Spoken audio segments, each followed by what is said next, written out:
ನಾನೇನು ವಿಶೇಷವಾಗಿ ಮಾಡ್ತಿಲ್ಲ. ಇಡೀ ಚಿಕ್ಕಬಳ್ಳಾಪುರದ ಯುವಕರು, ಚಿಕ್ಕಬಳ್ಳಾಪುರದ ರಾಮನ ಭಕ್ತರು ಎಲ್ಲರೂ ಸೇರಿ ಮಾಡ್ತಿರುವಂತಹ ಕೆಲಸ.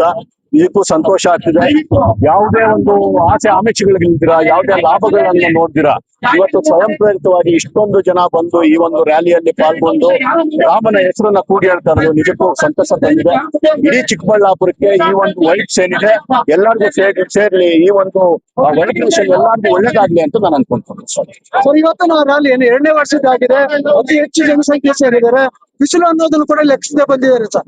ನಿಜಕ್ಕೂ ಅದೊಂದು ನಂಗೆ ನೋವಿದೆ. ಏನಂತಂದ್ರೆ ಈಗಲೂ ನಿಮ್ ಪ್ರೆಸ್ ಮೀಟ್ ಅಲ್ಲಿ ನಾನು ಅದನ್ನೇ ಕೇಳ್ಕೊಂತಾರೆ, ಬೇಗ ಮುಗಿಸ್ಬಿಡಿ ಅಂತ. ಬಿಸಿಲಿದೆ ಸಿಕ್ಕಾಪತ್ತೆ. ಅಷ್ಟೊಂದು ಜನ ಪಾಪ ಬಂದಿದ್ದಾರೆ, ವಯಸ್ಸಾಗಿರೋರು ಕೂಡ ಇದಾರೆ, ಹೆಣ್ಮಕ್ಳು ಇದಾರೆ. ಅದಕ್ಕೋಸ್ಕರ ಬಿಸಿಲು ಜಾಸ್ತಿ ಇದ್ರು ಸಹ ರಾಮನ ಭಕ್ತಿ ಏನಿದೆ, ರಾಮನ ಹೆಸರು ಏನಿದೆ, ಅದು ತಂಪನ್ನ ಕೊಡುವಂತಹ ಶಕ್ತಿ ಇರೋದ್ರಿಂದ ಇವತ್ತೆಲ್ಲರೂ ಬಂದಿದ್ದಾರೆ.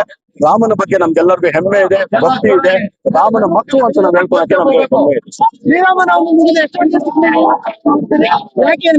ಶ್ರೀರಾಮನವಮಿ ಆದ ನಂತರ ಮಾಡ್ಬೇಕು ಅನ್ನೋದು ನಮ್ಗೆ ಅನ್ನೋದು.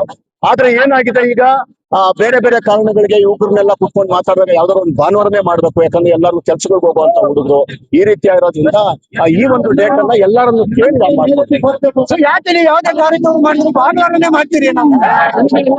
ಜನಗಳಿಗೆ ತೊಂದರೆ ಆಗ್ಬಾರ್ದು, ಮಾಡ್ತೀವಿ ಅಂತ ಯಾವ ತೊಂದರೆ ಮಾಡ್ಕೊಂಡು ಬರ್ಬಾರ್ದು ಅನ್ನೋದು ತೊಂದರೆ ಕೊಟ್ಟಿಲ್ಲ. ಇಡೀ ಜಿಲ್ಲಾಡಳಿತ ನಮ್ಗೆ ಸಹಾಯ ಮಾಡಿದೆ.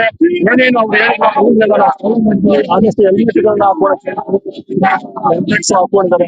ಇದಕ್ಕೂ ಜಿಲ್ಲಾಡಳಿತಕ್ಕೆ ನಾನು ಧನ್ಯವಾದ ಹೇಳಕ್ಕೆ ಇಷ್ಟಪಡ್ತೇನೆ. ಈಗ ಹೋಗಿ ಈಗ ಮತ್ತೆ ಅಲ್ಲಿ ಗಂಗನಗುಡಿ ರೋಡ್ ಹೋಗುವಂತ ಕೆಲಸ ಮಾಡ್ತೀವಿ. ಅರ್ಧ ಗಂಟೆಯಲ್ಲಿ ರ್ಯಾಲಿ ಮುಗಿಯುತ್ತೆ.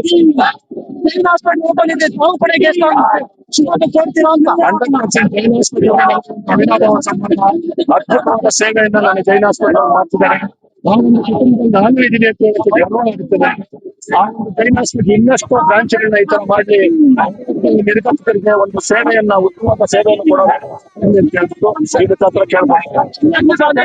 ಏನ್ ಸಂದೇಶ ಕೊಟ್ಟಿಲ್ಲ. ಹಿಂದೂಗಳಿಗೆ ಮಾತ್ರ ಅಲ್ಲ, ಇಡೀ ಭಾರತೀಯರನ್ನ ಹೇಳಕ್ ಇಷ್ಟಪಡ್ತೀನಿ. ರಾಮನ ಆದರ್ಶದಲ್ಲಿ ಜಾತಿ ಇಲ್ಲ, ಧರ್ಮ ಇಲ್ಲ, ಎಲ್ಲ ಸೇರಿ ಬದುಕುವನ್ನ ಕಟ್ಟೋಣ, ರಾಮನ ಆದರ್ಶಗಳನ್ನ ಪಾಲನೆ ಮಾಡೋಣ ಅಂತ ಹೇಳಕ್ ಇಷ್ಟಪಡ್ತೀನಿ.